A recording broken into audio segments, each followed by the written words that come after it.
Marketing is a means to an end. And the end is the growth of the business in a profitable way. We have 5 new pieces of creative. And so I said, what if we did this? No bidding strategy is going to cure a bad business model. Very true. This is where it's really crazy.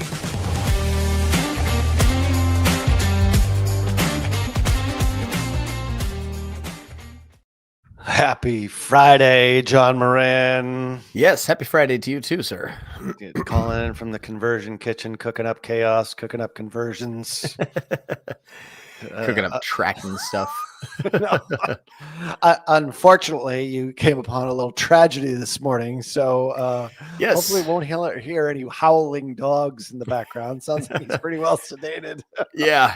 We have a 5-month-old German Shepherd puppy that ended up getting injured by a golf cart this morning, and he's got a cracked jaw, and he's got fracture here, split molar, but thank God he's alive. He's well besides the face injury, but that was an eventful morning, that's for sure. Spent like 3 hours at the animal hospital, and that was fun. Is there like an emergency room for animals? Like, I don't own a dog, so like, what do you do when something like this happens? Yeah, so if you ever drive by a place called like a vet clinic, most of those are open 24 hours. They are. I used to work with one in Fort Lauderdale, Florida, but he was open 24 hours. We would start his ads at 10 p.m. midnight and end them at 5 a.m.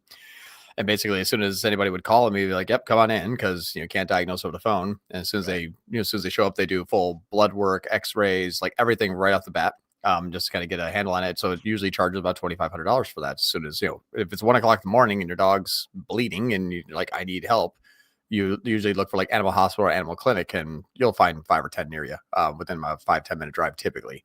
Yeah. And so those people are just like, $120 clicks at 2 a.m., but there's like 50% conversion rates because you're not just be like, well, let me think about it for a while. That's a short sales cycle. Short sales cycle.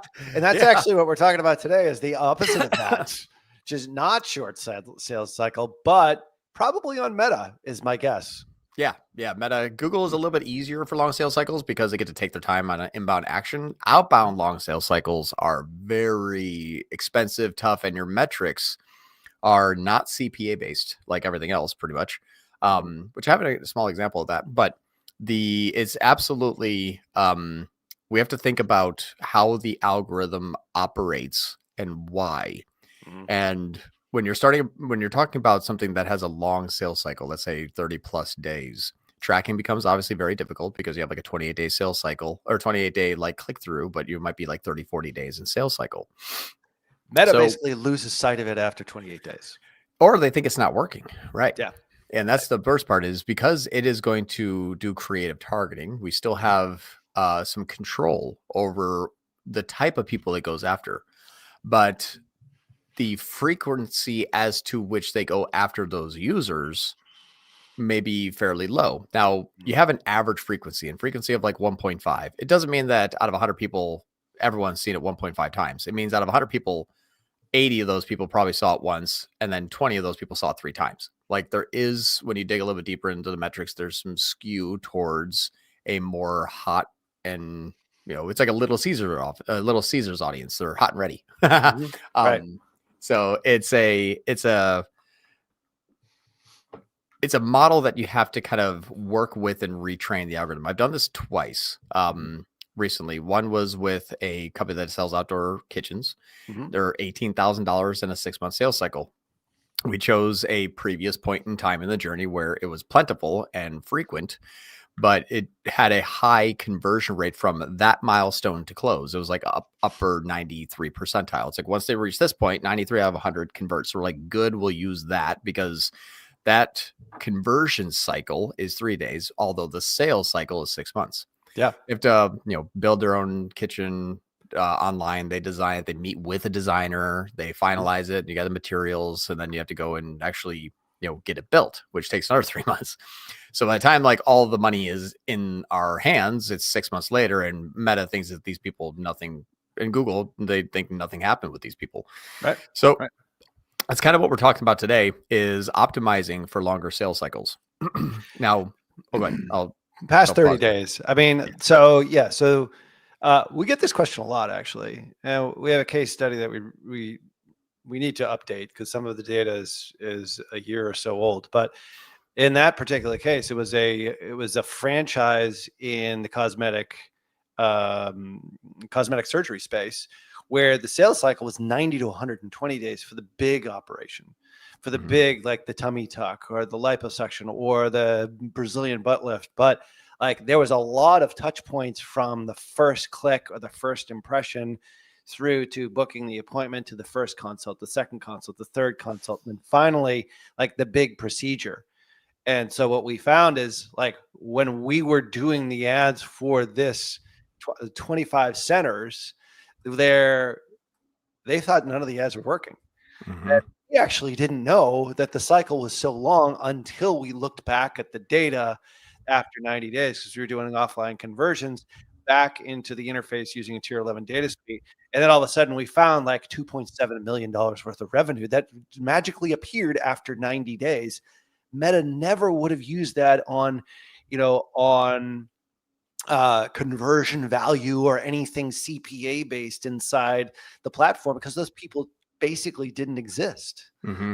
So longer sales cycles can be really confusing if you're using these shorter term, platforms. I know with offline conversions, you can import that data in many cases, but this is a sticking point with a lot of businesses. We come across the same sort of thing with all our personal injury law clients as well. Like they have a longer sales cycle until they actually get the money.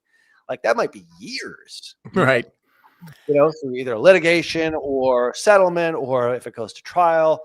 So all of that. So this is really relevant to a lot of service-based businesses. And I think in the example here you're going to be using is in the education space. Correct me.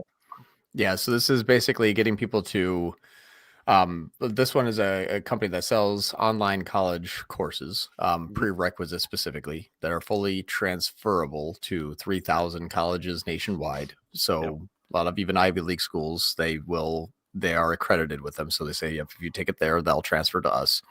So when you have a person that's like, I'm not sure which college I'm going to go to, and I didn't even know something like this existed, and I need to know if they transfer, I need to know if I'm actually going to that college, I need to know if I get accepted and before I start taking it, or maybe I have another college that I'm thinking about. So, and there's some colleges that do accept it, some very few, but some colleges that are semi-popular that don't accept it. So sometimes it needs to make sure they're going to that. I mean, it's a long sales cycle. And it's a few $1,000s in terms of LTV out of these folks, but it's not just something where it's like, oh, cool, like I know the college I'm going to, and I need all the prerequisites, and I just stumbled upon this today. Like that's not most people. They need some. Think about it. Exactly, and they might be ready to go, but they just maybe can't. So what we're looking at is, because we know we have like about a 30-day sales cycle, that's approximate. Now you're definitely going to have some people that are ready to go now, just like everybody. There's multiple variations of stages in the funnel that you can enter at any point in time, depending upon your need and timeline of getting something done. So there's always going to be that average. So a 30-day sales cycle is about average. And what's interesting about this is when we're trying to track just like the standard new customers. So we have this one, which is the Audience OS new customer purchase. Then we have click through checkout. And this one, the click through checkout, the reason why it's different than like the add to cart, because you'll see like 6,800 website added carts, but only 3,000 came from clicks. These are basically 3,800 that never actually had a touch point. So there is a lot of return traffic, a lot of warm traffic. So we needed to have it first click CAPI imported so that we could say, okay, this is where they started their actual purchasing decision. The interesting about this that we have our AOS new customers. So we ran this campaign actually back in, this is actually really a kind of a cool case study because we were using Northbeam at the time. That's what the client was already on when I joined with the company to help. And so we were using Northbeam, and long story short, I won't have to go through and showcase all of the actual data. You just kind of have to trust me. But this one here, as an example, I know I spent more than $3,000 descending. Come on. There we are. 237. There we are. Yep. So this one here, we had these two campaigns. These were running. If we look back in time, this was in about end of July into middle of August. So last week of July, middle of August, and then we ended up pausing it. But we spent $50,000. But even like here, this is the customer one. This was not actually CAPI imported. So you see sometimes where it's like you made 12 sales, you made 14 sales, you made 87 sales. Now you made no. I mean, the data was just junk. It was just attributing more than contributing. Right. What was bad though is we weren't actually getting AOS new customers. It was like 4 out of like the 250 that was counting. So basically 243 were typically fake. The problem was this is what the account was spending on for so long. So what ended up happening was they were trying to get a new customer to purchase.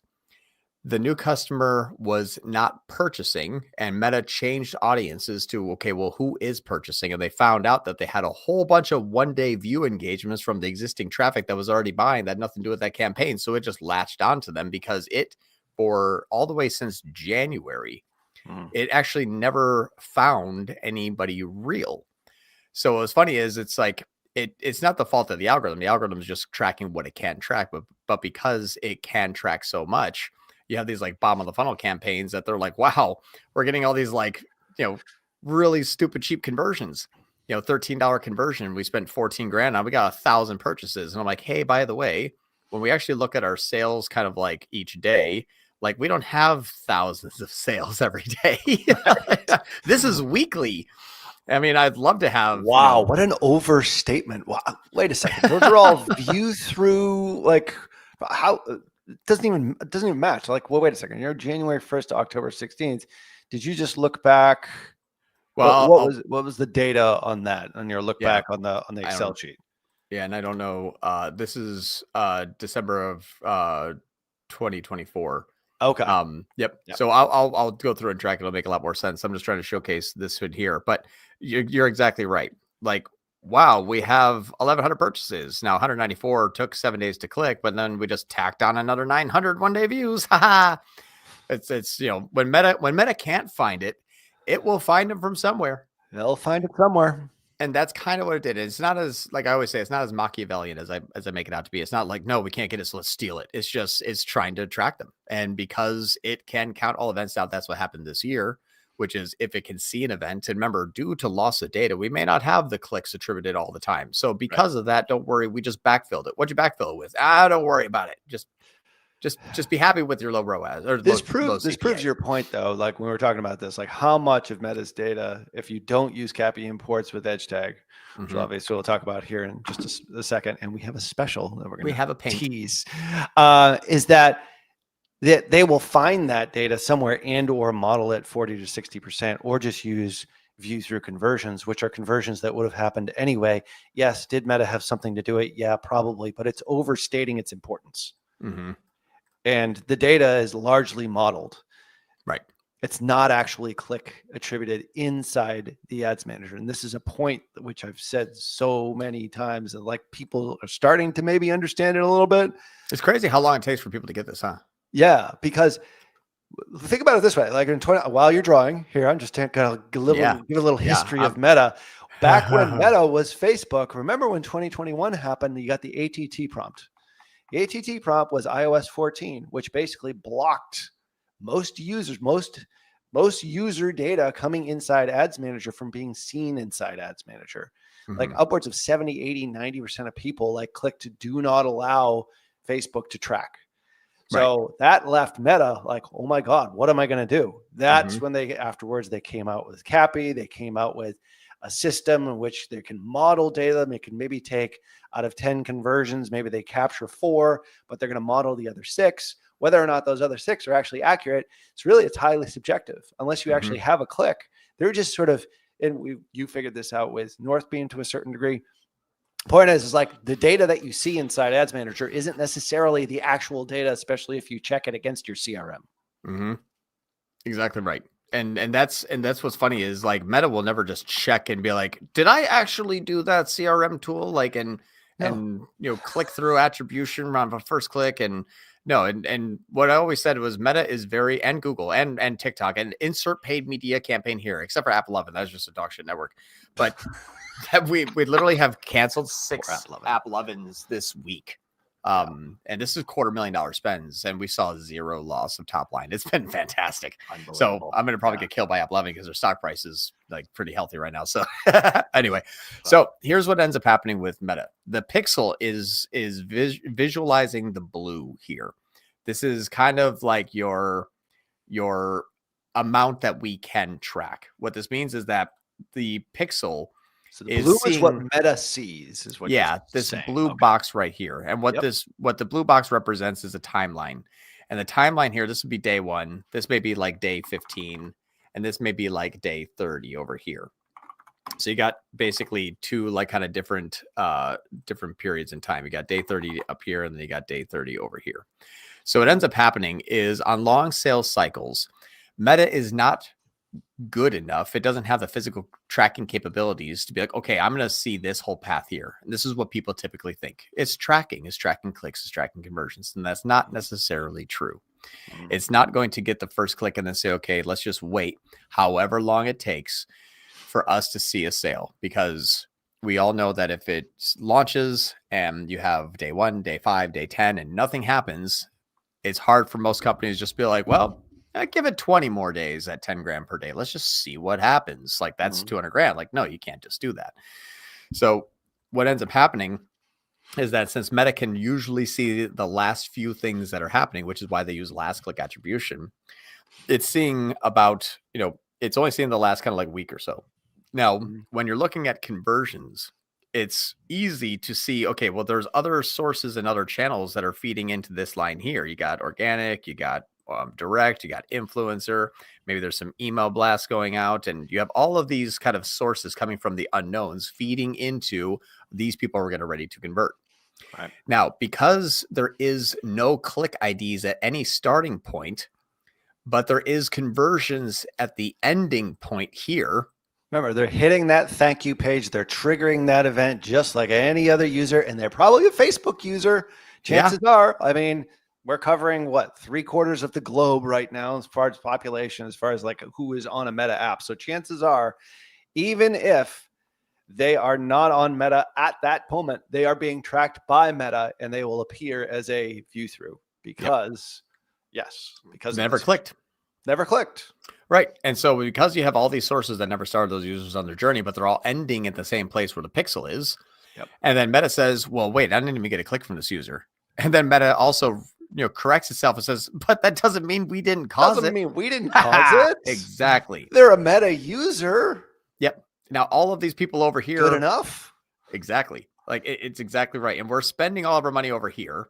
This is now basically kind of like has been essentially severed, because once it happens, once, they start to hit like day 5 through 15, Meta's just like, I don't know, like they're not doing anything. Change audiences, move, do something different. These people are not buying. Now they might have popped actually back up over here and now just look like different people because Meta can't fingerprint. But the gap here of the sales cycle is misinterpreted by Meta as they left and never came back. Right. So what we're doing is, because we can't really see the full journey and full sales cycle visually, or the pixel can't see the full journey and full sales cycle of a user, it simply just gets a click, and then maybe they bounced around on the website, and then they just kind of went off into the ether. Then, Google basically, or Meta, well, actually Google and Meta just, okay, they came here and then they wandered off somewhere. We gotta stop going after these people over here. Well, these people are actually the same people over here that are converting. It just missed them. But in the meantime, I have like 50 things happening right here that I'm taking all sorts of credit for. And what am I doing? I'm hitting my cost caps, hitting my daily budget. You're creating new ads. You're duplicating the campaigns. And if you're spending more and there's more sales that can be attributed, I will attribute more for myself. For sure. So that's what they were doing for some time. And unfortunately, when we're looking at the visuals, like we spent 17 grand, made 115. Wow, let's bump it up to 22. Look, it went to 136. Let's bump it up to 123. Okay, it got a little worse. Well, let's bump it down. And no, okay, it got really, really bad now. Well, let's bump it down more. Wait a minute. So we reduced by 15%, but then we had 7% more. Okay, well, now it actually went 20% down. What we do? These are not connected to the spend because of the paint. Like the spend is over here and the natural sales that are attributing are over here. So these are fluctuating, and this is, they're just disconnected. Right. So then when you start to look at year over year performance, it actually starts to be fairly poor. Like this was 378 this year. Last year was 354. And then this one went to 272. And then this one went up to 248. This was 260. This was 286. So now we're actually losing, and things were just, spend was going from 17 grand up to 32 grand, but nothing was actually happening on the top line. And everything's all sorts of messed up. Why? Clients because super confused. Because this was fake that they thought was real. So it was not Meta's fault. It was just too long of a sales cycle for them to see. So they're starting a whole bunch of users on their journey, forgetting about those people, and then attributing people that are already buying. Yeah. And so that's why it got disconnected. So when we're looking at, we said, what point in time can we actually optimize the campaigns for that are actually real? So we said, okay, we need first click CAPI imports. That's a standard now that we practice. Right. Once we have that, what are we going to track? And so we decided to do the checkouts. That was the last step before hitting go. But as long as they are choosing the product, adding it to cart, beginning their checkout and saying, do I want to do this? The point there to the point of, yes, I actually do, could be another 10, 20, 30 days. Mm-hmm.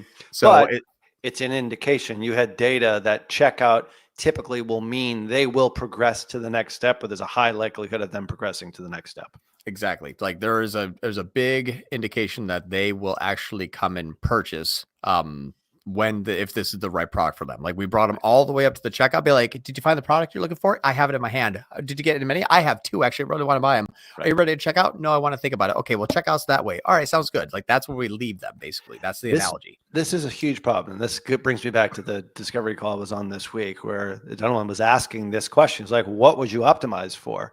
What event? I'm like, I don't know, probably booked appointments in most cases because it was a service-based business in the healthcare industry.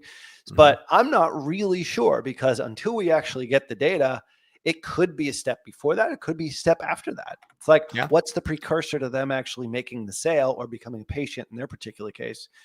If you know that, then you can optimize for it. And then you figure out a way to do CAPI imports with edge tag and then optimize even better for it. And obviously use content diversification as a huge part to the top of funnel. Yeah, and that's kind of what we're doing here is we have ad spend inside of Google, and then we look at this. We don't even look at Google anymore for the results because we like this is our lead flow per day. It seems pretty average. And it kind of ebbs and flows as everything. Sure. And then, we have 60 leads yesterday. We have so far 15 today. The leads that already have converted, we have 277 that have booked with a designer. We already have closed 46 deals. We made $1 million. We've spent 180 grand this month. So far, so good. Like everything is looking really good. This is all this month so far, like yesterday's lead. So everything is like lead flow coming in. Yep. Are they going to a designer? Yep. Are they buying? Yep. Keep going. What are we tracking? We're actually tracking this here. Booked call with the designer. That is not leads. Lead report and book call with the designer, two different conversion events. Correct me if I'm wrong, or they're the same. Yeah, so it goes like this. Someone comes to the website and builds their own outdoor custom kitchen. Yep. And they say it says it's gonna be 19 grand. Would you like to talk to a designer? They say, yeah, sure. And it goes here. And then the designer says it's gonna look like this. We're gonna do this, it's gonna take this long, and this how blah blah blah. Okay, cool. Sounds good. Would you like to buy it? Yes. Okay, let's count it and then go ahead and put your down payment. So it goes. And of those booked call with designers, what's the show rate on that? Show rate's like 90%. Yeah. Okay. So it's a really good indication because sometimes I'm like, well, what's your show rate? Oh, my show rate's 25%. I'm like, well, that changes things. So the fact that you're at 90%, they're well along in the cycle. And I know this one really well. The point is like, if they're booking a call, they're this close to the sale, then it's up to your sales team to close the deal. Yeah, but even before they turn themselves into lead, this is the only path that they can go through. Literally, and you can't even do this from your phone. We're building this out for your phone, but you have to like U-shaped. Yes. It's like, okay, now go to your island size, appliance layout, appliances, 3D view. Like you're building like every single thing here. And then, you're doing the sides. it takes you 15 minutes just to build your kitchen. As soon as your 15 minutes is up, it says, hey, do you want to talk to a designer? You're not gonna be like, no, I just wasted all that time for nothing. And so we made it arduous, but it worked very well. When we bought our first Tesla, we did the same way. Exactly. You invested so much time in something you're excited about. We're just like, oh, and now swipe your credit card here. You're like, well, okay. I guess I'm going to do that now. Do I want the I remember it was like, do you want the radioactive nuclear weapon filtration system for $5,000? Me and Jen were just like, should we get it? Should we not get it? For like $5,000, not like $49.72 or something like that. $5,000. The flat $5K. Yeah, no tax included. Yep. Yeah. And so anyway, by the time we built it, we're like, we're going to buy this thing. And we did. And we're sitting in my driveway. So that's exactly right. So what's funny is for months, these poor people have basically just been confused by the metadata because the metadata was counting things that weren't real. So now that we have it real, we're retraining it, retraining the algorithm. So this campaign that we ran, remember the campaigns we ran back in June and July? When we started running these campaigns here, which I thought was really interesting, when we started running these campaigns here, this is in September, in Northbeam, we saw the people that were clicking in June and July converting as new customers now in September. Yeah. So yeah, July, August, September. So we ended in July. We paused that campaign, tried the old way, failed again because, you know, people like to believe in-app metrics. So if you launch something new and it looks scary, they're like, let me go back to my safety. So they wanted to kind of go back to like the low CPA. That one actually did worse. So we said, okay, let's try John's way again. So we're back to mine. When we went back to mine, clicks that were happening 45 days ago are converting in the new campaign. The new campaign will engage warm traffic. They're still in the sales cycles. They're still thinking about it. So we said, okay, this thing is just going to completely die off and fail if it's going to take way too long. It's like, did anybody convert in day 1? Yes, but a few. What about 7? A little bit more in day 28. Well, they're starting to, and then we just basically say, okay, and that's where it ends. So we're trying to teach a algorithm, but wait, just wait. Like, come on, they'll happen. Don't worry. And please don't change targeting, but just keep going. So how do we keep the targeting focused? How do we keep a steady stream of instantaneous first click feedback to say, don't worry, you're still on the right track? Well, we have to make that a conversion because that's the only thing you can pat itself on the back for. The confirmation that it's working is the results, like this section here. So we started top to mind. We launched a new campaign and we scaled it up, not too much. We basically went, let's see, it was basically right around this time period here before we scaled. Yep. So we spent like 75 grand and then we scaled it up to 100. And this is over the course of about about 6 weeks. So we ran this one campaign for the first 30 weeks. So we started to see, okay, after 3 weeks, like we have like 6 new customers. Like, this is painful. Like, wow, we have 1,200 checkouts, only 6 people converted. Like, we have spent $75,000 for 6 new customers. Now, whoops, the 75 grand of 6 new customers. Yeah, you're looking like 75,000 divided by 6. You're like, great. So our AOV is 3 grand. And we're paying 12,000 for each one of these. Now, it hasn't been a full 30 days yet. So let's hang tight. Give it time. So, exactly. This is where you're like, don't worry.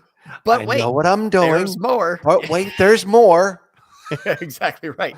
So what was interesting though is I had a backup plan that I haven't shared with you all yet. So I'll go there in a minute. But when we then look at the next round, so we have 1,200 click through checkouts, 6 purchases. Now we have 3,000 click through checkouts, 129 new customers.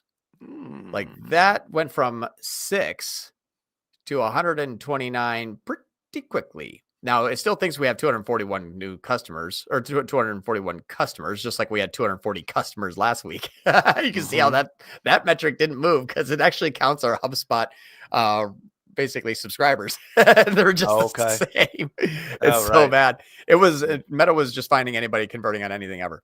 And so it went from 240 to like 241. So you can imagine how bad that spend is disconnected. Typically, it'd be like, John, we increased by $22,000. We got one more new customer. Like, what, or one new total customer? What happened? That was disconnected. That is no bearing on our spend. That metric shouldn't even be there. That customer, that was an import from HubSpot, but HubSpot is a really crappy source of attribution. It's a CRM tool. It's not an attribution tool. So when we saw this, we said, okay, now that we know that we're going through 1,200 to 6, and then now we have 3,000 and 129. That is fantastic. Now let's take a look at the top line. And this is something that you've seen me check before, but this has been the last 4 weeks of year-over-year performance. So if I do a before and after 4 compared to 4, let's see, there we go. This is the last 8 weeks, basically, these 8 weeks here. Yeah. So if I look at the average of the 2025 totals, last 4 weeks, we have 92 compared to last year, we had 76. So 92 to 76. So basically that's a 92,000 minus 76,000. So there's a 16,000 delta there. This is also new customer only. Right. So this one here is 104, where last year we had 105.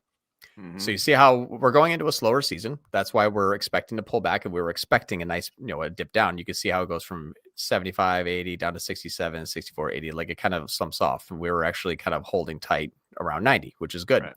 So we're starting to see our average was year over year. They were flat with the other campaign, just scaling. Nothing happened this time. The next 4 weeks, which is this last 3.5 weeks compared to the previous period that we're looking at. This is 21% year over year growth. So when I said, when I look at this and say, hey, we only have 6 new checkouts, I'm like, it was okay. The first week that we ran this, we saw that we are 28% up year over year. And this is only new customer data here. This isn't all customers, just new. So what's nice is this is actually starting to work top line. So I said hold tight. But I think what's nice about this, what's actually happening is because we kept the audience in check, because we kept feeding back that it is just hitting thousands of conversions a week. That thing was like, perfect. I'm just going to go harder after all these people. And we started to see our ads perform super well to the point where this is actually kind of getting a little bit ridiculous. Now, even yesterday, we're starting to see even higher engagement. We've been doing our iterations. We've been every single week, we make 2 or 3 new versions of the winners. Mm-hmm. If we look at our clicks, if we look at our click-through rate, and then we look at our CPC, when these all start to perform better, we can see our clicks are now going up by 100% for the same cost. There we go. So our cost is 1% down. Our clicks are 106% up. Our click-through rate is 123% better. Our cost per click is 52% cheaper. And this is across all of our ads. Like it just keeps getting better and better and better and better. So this thing is now working well. One thing that actually has changed is we added a second cloned campaign that are only going after new customers. So we said, because we have a new campaign, anytime that we add something, it's going to re-engage warm audiences. We know that. Each time you add a new ad, Meta re-engage warm audiences. And I see you're optimizing for that AOS new customer event, which is interesting. So go ahead. So this one's an AOS click through checkout. This is an AOS new customer. So 2 different events, same ads, same audience. So this one says, hey, I'm going to bring you to checkout. This one says, I'm going to pick you up and bring you to close. And now the closes are coming in at really like inexpensive, which is good. So if we look at, I think it was like these 3 days compared to these 3 days. Yeah, that so we have 12. You're now optimizing for the event that you really actually want. The conversions, right. And we have a downstream by a few days actually there's a longer when checkout happens and then the sales cycle actually occurs. Could be another 20 days. 20 days or so. Right. Yeah, it could be another 5 to 20 days. I mean, we're seeing them a little bit faster than that, which is good. But this one, we started 1,200, went up to 1,800. So this is 45% increase. We kept this the same. Well, not the same. We reduced spend a little bit to reallocate into there. It just started to spend a little bit slower than the reallocation. But we still have, same amount of checkouts, or same amount of cost per checkout. So we didn't lose any efficiency. We just lost volume, which is beautiful. So if we spent 28% less, we have the same amount. We weren't overspent. This is showing us that we weren't overspent at all. We were just, you're raising and lowering your results perfectly. This one here is now starting to bring in more new customers. And this one is now going from like 3 new customers. We have 3, and then this one has 63. Now this one has 5, and then this one has 33. So it's starting to transition them into here a little bit more, which is what we want. So we're going to run this model a bit more, and we're going to keep increasing our ad spend. Our hope is to actually start to pull more out of there and into here, where these are running at about a 60-40 split, and then scaling them up so that we have a nice big batch of fresh, cold traffic that is warming up, and then another campaign that is getting them to convert. And then because they are going to be optimizing off of the conversions that are happening, but we're still going to keep a lot higher amount of clicks of new traffic coming in, and then the conversion rate of that traffic we expect. So it's almost like first click, second click kind of thing. Not first and second click, but like first, converted, then second converted. Because once this conversion happens, it crosses the finish line. It's like, should be fairly done with them. Like, I got the conversion. Yes, I can remarket to them, which we want it to, because as it remarkets to them, like it re-engages warm traffic. We know it already does that. It's continuing them on their journey to purchase, where the other one's trying to pick them up and engage those people again. Same creative, same audience. Remember, the creative targeting means that this here is going to go after Ralph. Say, hey, we need you to be interested in our product. You're like, okay, I'm going to add something to the cart. You're like, all right, cool. And then the same creative is going to, in the other campaign, is going to say, hey, Ralph, we need you to buy. And then this one's going to say, hey, remember, like you did convert. We want you to convert again because we want to go after warm traffic. So now we got 2 campaigns going after you once you start to convert. So it's kind of cool stuff of how we're moving this in. It's speculative. We're using this as can we get this to be achieved where we have a high amount of spend, high amount of conversions, but it is re-engaging them, but they're only 3/4 of the way through the funnel, that we have one that's just optimizing for pure just sales. Yeah. Kind of like a mini funnel, but it is retraining the algorithm to not just go after the 1,200 one-day view engage conversions that I swear if everyone watching this right now goes and looks at the compare attribution models, I guarantee you about half of you out there are going to have more 1-day view than you have 28-day click. And that's not a physical possibility. Yeah. Yeah, absolutely. Well, in this case, like you have two campaigns, but they are borrowing the same user because they've engaged in the first campaign, and then you're getting them across the finish line in the second campaign. But the first campaign is still working pretty well to get them, like going from 6 new customers to 129, I believe it was. Like that's a drastic improvement, optimizing for not even the conversion event that they really want. It's the precursor to the conversion event that they really want. Yeah, once that was solidified, basically this other one that we're pushing into it for the new customers, we're going to see if this one can take that over. So right now it's like Pixel A, we know what these people look like and we can get them to there. Pixel, the Pixel A now is retrained by this is what they look like. We got them there. Can we get them across? Yes, we can without really asking them to. And I said, well, can we have another campaign that goes after the same audience and get them across? If so, that campaign knows what those users look like. Can we wean ourselves off of the add to cart and lean all into conversions and scale it because the audience doesn't change, the creative doesn't change, the targeting doesn't change. We just now took all the legwork to say, this is how long it takes them to convert. Oh, thanks for letting me know. Now I got it from here, says Meta. Yeah. Well, I mean, none of this would be possible without creative diversification. First off, Andromeda, CAPI imports, and smart media buying, which is exactly the reason why we are previewing a special, which for tier 11 ad lab customers, listeners, watchers only, this is for you. November 1st, this launches. You can get the creative diversification pack and get the media buying in the tier 11 data suite for free. So you buy one, you get 2 things for free.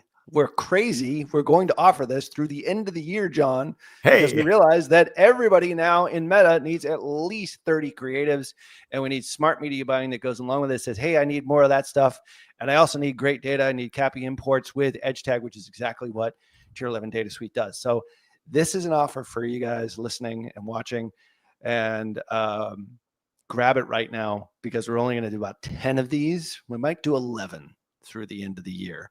However, tier11.com/apply, book a call with our sales executive. We can talk through this, but get one, buy one, get 2 free. It's like the deal of the century here.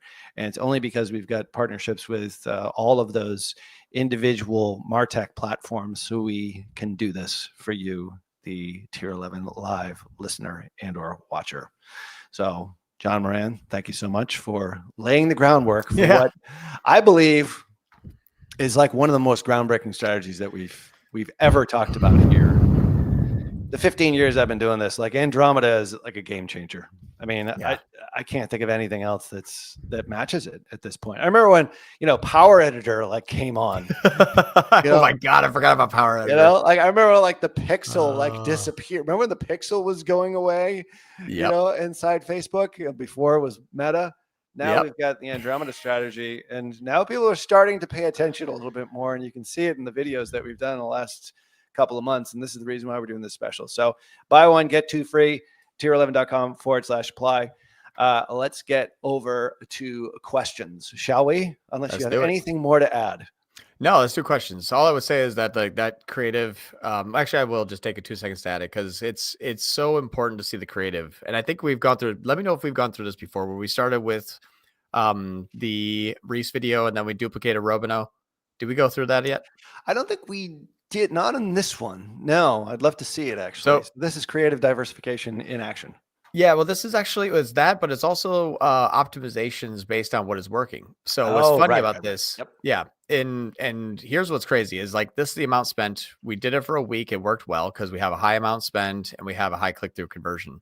What's cool is when we iterated the content, that UGC Reese video turned into our UGC Robino 1. And there we stopped it on, not stopped it, but we reduced ad spend on the 29th. And then we went to the Robino 1 that the next day on the 30th. We ran that for a week. And then you'll see we stopped spend. And then we went to Robino 2 the following week afterwards. And there's the results there. So between the Robino 1, Robino 2, and Reese, that was all of our conversions from like the last, it was 50% of all of our ad spend. But here's what I thought was super, super interesting. And this is the beauty I think that Meta has, is the creative diversification and optimization is so much more powerful than people think. I can't even calculate this mathematically because it is too hard to do in my brain. I have to do it like one by one, so I'll need a few hours. But watch this. Amount spent, $1,000 a day ish, right? $1,000 a day, and then it goes down to $71 a day. Our leads went from our click-through checkout went from 44 and then down to like $18 here. So what's funny about this is the amount of the cost that we're spending and the reduction was almost offset by, let me do this. Here's the results.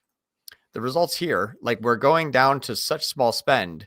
And yes, we did take a leg down from 17 down to like 4 or 5, but we reduced our spend by like 90%, but we lost only like 75% of our conversions. While we lost 75% of our conversions, though, we already had another ad, this one here, picking up those click-through checkouts with high amount of ad spend. And then once that spend here went down from basically $2,500 a day down to like $600, our click-through checkouts, they did reduce, but we were still getting like 38 and 33 and 16 and 23. You can see the people kind of like decaying as a sales cycle already. And so it's like, get a whole bunch of people. Yes, blast them for 7 days. Cool. Let's move on. Now, what is the lag? We'll stop spending. Okay. So once we stop spending, our CPA is going to drastically drop, but the lead flow is going to slowly decline. So the second half, the second week out of the 2-week sales cycle is super cheap because it's almost like high CPA, high clicks, high amount of activity. And then we move on to something else. And now all of a sudden it's like cheap CPCs, cheap CPA, still high amount of clicks. And now they're just 1 + 1 = 3. Well, all of a sudden we stop spending on those people, but they don't just stop converting because they're still in the sales cycle. They take a little while to die off. So each time we iterate, it's almost like 1 + 1 = 3. 3 + 3 = not 6, but 9. Like it compounds. So it's actually really cool. That is very, very cool. I mean, I think this is, I also love, like, there is a data point inside Ads Manager. And obviously we'll get to questions here because we've got some that are backing up. There's also a creative banner blindness. Like we went through this on professional traffic this past week. So like there is a dashboard inside Ads Manager, which you could probably show on your screen, which actually shows which creatives are getting tired. Yeah, so that went away. Oh, it went away. We showed it this week. Okay. I know we showed it this week. We have it this week. Remember, it was actually in Get Me Lobster. Remember that one ad? Yeah. Yeah, it went away. Let me see if it's back. I don't think so, but watch this. I go into here, go into the ad. It's only at the ad set level. Yeah. Please be here. Nope. It doesn't tell you which one. Right. That's it. Yeah. Okay. It was at the ad set level because remember, ads don't fatigue. The ad set does. Yeah. But that's why you have to create your concepts and all of your iterations to see what has a high resignation with the audience. Mm-hmm. But it's not that like they love this ad, they hate that ad. I mean, think about it. It's like, I have lobster. Would you like to buy it today? Versus I have lobster and it comes from the ocean. Be like, I hate lobster. Now I love lobster. No, you're testing kind of everything in the audience. And so, that's how that works. So you can never fatigue an ad. You can fatigue an audience, but you can never fatigue an ad. Ads don't fatigue. But creative diversification is about diverse ads, not just like iterations of the same ad. It has to be at least, according to Meta, 70 to 80% different than the current ad in one way, shape, or form. And they've given examples through this, through their creative diversification decks that they've shown, as well as the conference that I was at, the one that you were at. So you've got to make it different enough, featuring different parts of the product, different benefits, different features. Us versus them, obviously, UGC, founder story, all that kind of stuff. Yeah, exactly this here. Yeah, I mean, I've created an SOP in the framework. This is my SOP, that everything that I've tested. So it's basically stuff that, we have a few people in here, buffaloes and that kind of stuff. But this is also like being circulated through internally in tier 11. So this is kind of like what we've been putting together as an SOP in order to do standard operating procedure of creative testing on Meta and also paid media channels, because it has to be congruent across your TikTok, your Google, which is like a performance max, your demand gen, your Instagram, your Facebook. Like if you're going to come out with a message, you come out to it with everybody. You don't test messages on Facebook and vastly different concepts on Google. That means two different companies. Right. So you want to have congruency, but to do that in an omni-channel environment with MMM pushing to see what's cold versus warm versus acquisition to model that, you can't change the narrative while they're going through the sales cycle. Imagine like building your whole outdoor kitchen, be like, great. Now, would you like to hop in the Uber and go fly to Paris? You're like, what? What? Yeah. Wait, I'm what? selling to timeshare now. Yeah. What the hell? You know? Well, you like being outdoors, so we're going to sell you a timeshare so you can spend more time outdoors. Yeah, you like outdoors. I have a horse for sale. That's right. What were you here for? An outdoor kitchen? Oh my God. All right. Well, the questions are backing up here, so we're going to have to get to these geez. here. Oh, yeah. El Mundo de Lolo has a question here. Do you want me to read them or you want to read them? I always forget which you want. If you could read them actually. All right, I'll read them. Yeah. I want to start uncovering non-incremental spend, 40K Amazon, 50K Meta, 50K Google. Where should I start? Example 1, branded keyword on Amazon and Google. Google. Wait 2 weeks. Assess 2, retargeting campaigns on Meta, etc. So when you're I think it's the next question is kind of a different topic. So when understand like when you say start uncovering non-incremental, I read that backwards. I would say I would like to uncover incremental spend, like where you can add more. Uncovering non-incremental, which means like I want to identify what I'm already spending on, which I don't understand. I think incremental maybe usually means like, additional. Where is my wasted ad spend? I think is what he's saying here. I would say it's probably true. A good example of that is to simply do stress tests. So I don't stress tests are much better than holdout tests. Please, for the love of God, stop doing holdout tests. It's the stupidest thing in the world. Stress tests are where you actually want to start to push. So I know we only have 11 minutes. I have a case study. I think I shared it here before. But what we did is it was for that orthotics company for the shoes. They had, we pushed on Google, nothing happened. We lost top line profitability. We pulled back. We pushed on Meta. 50% in a week, 50% more. And they're already spending 6 figures. We pushed 50% more. Our NCAC held, our MER held, our top line grew exactly.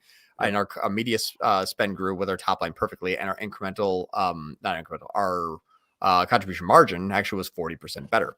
So there it's like, okay, that one works. Or you can simply take off an entire channel, but that's a little bit more risky. So my opinion is push on a channel and see how that happens to your global NCAC and global MER after your sales cycle. For the first 3 days, it's going to look like shit. Yes, you can't grow hot buyers by day one when they just find out about your company. There's a thing called time and relativity. It's Einstein made it up. You look at him. Waiting is the hardest part, which I think Tom Petty said. There's something called sales, and they take some time. But yeah, so like that's what you want to look at, like those 2 points. But I would stress this: crank it up, don't pull back, because as you just saw, you can pull back and things slowly get worse. Well, if Nike stops all commercials tomorrow, you don't forget about the shoe. Right. Holdout tests don't work. Right. Yeah. So do the opposite. And bingo. There's very few shows where you quote Tom Petty and Einstein in the same sentence. So anyway, I just want to make that aware of that. Easy Peck has a question. Any advice for B2B lead gen Google Ads search? Funny you should mention this. We were just talking about this in the previous call. John? B2B lead gen is one of the hardest things to do, because people will actually Google B2B type of keywords. So what I mean by that is like industrial strength cleaner. Are you clearing out a warehouse? I'm like, no, I'm washing my daughter's bike, but I want a strong thing for her bike. Like that's what they want. They're industrial strength, that kind of stuff. So my opinion is when you're looking at B2B, you have to identify if there is any search traffic that is inclusionary of only B2B traffic. Bulk, mass, manufacturer, distributor, the warehouse, like those, you want to have those. If you do not have those, do not run it on search. In my opinion, you're better luck trying to prospect on Meta. Trust me, we're doing it right now. We are finding, and it's uber competitive and it's super cost per click heavy. Yeah. You're going to pay like $65 for a company to be like, okay, that's one of the options we'll look at. And I'll click all the other 3 ads too. And I'll look at the Google searches and I'll do an AI search with OpenAI. Yep. And B2B is long sales cycle, and they're going to come back to you each time. And if you're bidding up there number one and you're paying $100 a click, prepare to pay $100 a click 30 times over 3 months for the same person. Right. So it's very, very difficult. If it's not there, don't buy the haystack hoping for a needle. If there's no needles, don't buy the haystack. So just make sure that they have other inclusionary keywords that show intent for your specific industry, your specific relationship. Yeah. So go super, super narrow on that as much as possible. All right. Isaiah has a 2-part question here. When it comes to Black Friday sales period, are you going to be setting up a Black Friday campaign with all the company's main products inside it as their own ad sets The reason I see John's not shaking We his already head covered already. Yeah, the reason I ask, I see benefits of having all the products under a single budget for scaling purposes, but you think this is maybe giving the algorithm too much room to mess up? Any advice? Yep. So we actually did a video on this. I forget exactly when we do it. It does pay to come to these lives very frequently. I'm just saying, because we move very fast, and I can't remember. I think it was like 3 or 4 weeks ago. I think it was 3 weeks ago. Yeah. Well, you want to put all of your ads in the same ad set. Meta Andromeda, it will do creative targeting.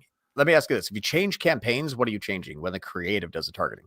I guess the question is like with Andromeda, if you've got like 1,000 SKUs, do you set up individual Andromeda campaigns for each individual product for Black Friday, Cyber Monday? Your answer to that would be no. Well, I mean, you could if you had the budget, but I wouldn't do that. I mean, think about how much money you're going to have per product, per SKU, per campaign. Yeah. Like the campaign level is going to be the only thing that you can dictate on a spend level. But if we think about the creative doing the targeting, the creative is going to take over no matter what. And so if you put it into a new campaign, you're basically just adding on the fake meta learning of those creative for that certain time period before it starts to push more ad spend to it. So you actually kind of limit the ad spend while you're trying to push ad spend during that time period. So just keep it in the same one. But you can, because it's in the same ad set and the pixel is going after the same audience for that conversion event, your creative is going to do the targeting. And remember what we just said at the beginning of the call, the creative, when you add anything to Meta, targets warm traffic first. They wants to re-engage so that they can continue those people on their experience and their learning journey. Sure. But when the next thing they see is Black Friday sale and people are like, oh yeah, I'm ready to go. And it gets all the clicks, all of the ad spend, like 98% of the ad spend goes to those ads. My opinion, though, is on Black Friday, Cyber Monday, you're not going to grab a lot of people that are just like, oh, yeah, it's Black Friday, Cyber Monday. I should buy something. And that looks good. I'm going to click and buy now. Like your sales cycle doesn't immediately shorten for the majority of audiences because of Black Friday. It does for some, but not the majority. So you want to make sure you can use cost caps because of that, because it purposely engages warm traffic, because it says I'm going to focus on only what I think I can actually get out of the audience I've been warming up lately. Yeah. Makes sense.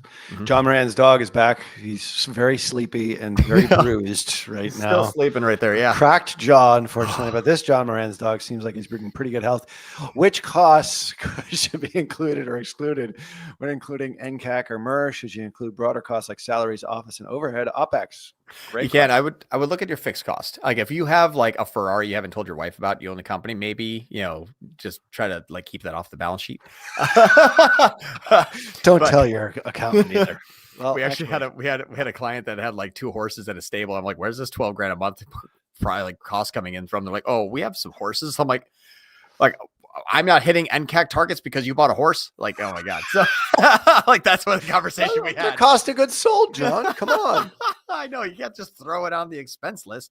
Remember, NCAC is cost of goods sold, with OpEx being a part of it because it's cash out. However, it's cost of goods sold and your desired profit margin in there primarily. Yeah. So remember, like, think about it as like the fluctuation of like, if you sell more, you spend more on this. You scale. Anything scales. Yeah, exactly. If you're not getting a bigger office, if you're not going to pay yourself more money, then those are fixed costs. So I usually like to do COGS because let's just say, God forbid, you pass away and the building burns down. Well, now you're more profitable. So those are things that have nothing to do with marketing. So, and I say that because it's actually into good news. If you sell your company and you don't have a salary or office or overhead because the company that's buying you actually has all those pieces of infrastructure already put in place, then your EBITDA goes up. Now you can afford more. So I usually like to run it off of just pure fixed costs, and that's depending upon your time horizon if you're planning an exit. Yeah, exactly. All right. Good question there. All right. Need God. Never answered any questions from him. That's a great name. That's great. I think did they make bread? I think so. Stable Meta accounts for months, but a sudden drop this week. Are you seeing a widespread issue? Is this related to Andromeda or a new algorithm tweak? Yeah. You're the reason why I'm very busy lately I had the conversation earlier with that orthotics company this morning. Is the question I would say is that when you say sudden drop this week, there's like 50 things that could have gone wrong. And some of them a lot of them could be nothing that you did. As an example, if you changed the concept unknowingly in Meta, meaning that you was like, hey, people, I like, are you a female over the age of 35 want to go to college? And they're like, yes. And if you're like, hey, are you a female over the age of 35 that wants to go to college for a veterinarian? And you were getting a whole bunch of nursing, then your audience is no longer engaging. That could be just, my question to you is, do you take a look at your creative each week and say, I wonder who this is going to target, and I will wait to see if my performance goes down, or my engagement, my click-through rate, my frequency. If things start to go down, that means it's changing audiences because it's doing its own targeting. So because you said stable meta for months and then a sudden drop, take a look, in my opinion, only at your creative. If your creative is about the same, there's really nothing you could do without getting first-click CAPI imports, because it could be gauging warm audiences, but they're not buying. Then boom, then now you're dead in the water again. Yeah, check your data. It's like we do that all the time, hovering it over, like seeing what conversion event is actually being triggered. Like that's a good place to start. Obviously, we give you the tools in order for you to diagnose. And not in a bad way, but if you don't take advantage of those tools, we can't diagnose. Right. Need God has I just love the name, so I'm just going to keep getting his questions. What's the tier 11 protocol for creative rotation on a single CBO Advantage Plus campaign? Specifically, how do you inject and remove seasonal offers without destabilizing the campaign? Oh, we just add the entire offer in there because it's going to go after the same people that you're trying to hit with that offer anyway. If you're saying it doesn't reset the learning, that was a question. No. Yeah, not at all. It won't reset the learning. It will burn through a warm audience, which may feel like a reset in learning. People a lot of times misattribute that to a reset in learning. But if you have a whole bunch of people that are waiting to buy and then all of them buy and you're not doing anything to keep filling up that warm or that cold audience, you go through like stable this way, then big sale, then lull, then back to normal. Because you still made the same amount of sales, you just did in a shorter time frame. Right. Exactly. Andromeda, like we've got, oh my God, we're way at the bottom of the hour here. How are you doing on time? I got a hard stop at 30 seconds. I got a hard stop too. All right, let's do this one. Have you ever charged clients for incremental results, like a percentage of incremental profits, or is it really hard to align and best stick to premium fees? I do mine goal based. Like they're like, I want to double my company in the next 6 months. I'm like, okay, it's going to cost you $20,000 a month. Yeah, like that's how much. And then I don't punish my clients or like that kind of stuff personally. I'm expecting you're not a full blown agency, so I'm doing this for like the more freelance, I would guess, question type. If you're tier 11, we got to charge a lot because we offer a lot. Like we have a huge overhead, exactly. But we do performance based deals. Like we have 100%. We have a couple that we're working on right now. So which is basically incremental dollar value per unit sold in a lot of cases, plus a somewhat of a flat fee. Obviously, you need creative diversification at this point. So the one that I'm thinking of needs actually more. But so that's the way that we do it. Yeah, for me, as a lot of people know me from like the Solutions Aid and that kind of stuff. Like if I ever had like a personal client when I before tier 11, I would never charge anything over a flat rate fee. Personally, that was my opinion. I felt like I was punishing my client for me doing a better job. I don't know. It just felt weird. Hard one to answer with little time left. All right, maybe this is the last question. Hey guys, longtime viewer, first time commenter. Love this season with a long sales cycle, multi-location business. Would you stick with one campaign? Multi-location business, you don't have to, because you can set a location by the campaign, so it can't overlap, which is good. But if you're looking at like multi-location and you're doing local marketing, then no, I would do absolutely separate campaigns separated by geos. Now, if they were the same You've geo, got one in Illinois, one in Massachusetts, one in Florida, three separate campaigns, or all in the same campaign? No, 3 separate campaigns, because you want to have your ad spend to those locations, and you want to have the creative only talk about like, hey, Floridians, like you don't want to have that overlap. So because demographic, psychographic are dead, geographic is still enabled. Yeah. Geographic is still where I would separate it out. Rental units is the area. I would absolutely state of New Jersey, if they're all, your locations are like within 20-30 minutes of each other, probably one campaign is my guess. And you technically could do one campaign if you wanted to. The problem though is I always try to think about phase 2 and phase 3 and how to scale. So, and I know we have to go, but I think about phase 2, phase 3 and how to scale. So if I came to you and say, hey, these 2 states are crushing it, that state is doing absolute crap, now what? You're like, oh, damn it. I'm just going to be okay with 33% wasted ad spend. No, but if it was like those 2 campaigns are doing good, this one campaign isn't, what are you going to do? Then it's like, perfect. I'll be able to do that. So I do have to go. They're actually calling me now. I'm sorry. We are. Oh, thank you so much for everyone who asked questions. All of you, we didn't answer your questions. Come back early next week. We'll get to them. Sorry about that. We did go a little bit long on the content. John, thank you once again for cooking up some crazy stuff in the ad lab. See y'all next Friday, 2:30 p.m. Eastern. See ya. Bye, everybody.